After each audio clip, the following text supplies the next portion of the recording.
Sziasztok! Innen a csodálatos Győr szívéből, a püspökerdőből jelentkezünk be.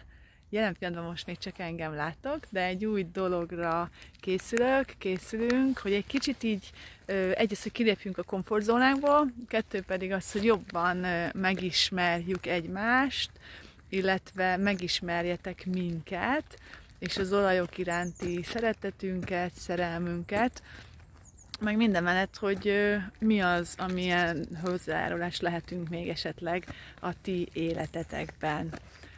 Hát az első nagy lépésünk, Anita. Sziasztok! Anitának is ez egy extra komfort kilépés, extra, ugye? Extra, mind ahogy nekem is, mert még én se csináltam sose ilyen mással együtt lévő kis videót, de úgy gondolom, hogy mi pont ettől leszünk önazonosak, hogy merjük ezt így vállalni, és hogy így saját magunkat adni. Mindenféle készülődés nélkül, nem beszéltük meg, ez csak így pusztán jött, hogy akkor merjünk egy kicsit kilépni. És én így mindjárt azt kérdezném meg az Anitától így elsőnek, a kérdéseket sem beszéltük meg, hogy hogyan lett neked így a kapcsolatod az olajokkal, mi az, amiben te úgy érzed, hogy így hiteles vagy segíteni tudsz, vagy milyen hozzájárulás lehetsz te bárkinek, vagy mi az, amit így szeretnél így elmondani magadról? Hát először akkor találkoztam, köszi,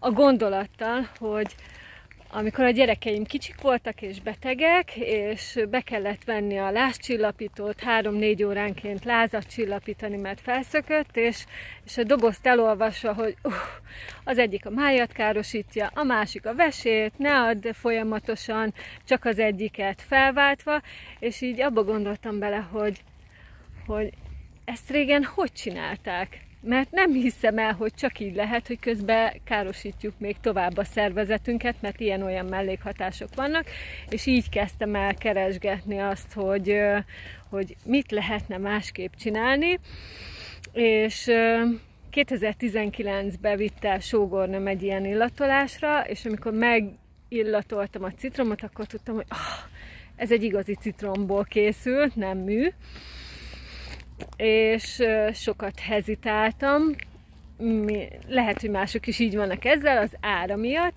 de aztán mégis úgy döntöttem, hogy igen, ez kell nekünk, használni fogjuk, és hát azóta sok mindenre használtuk, akár élénkítésre, akár bőrgomba, lábgomba eltüntetésre, megfázáskor,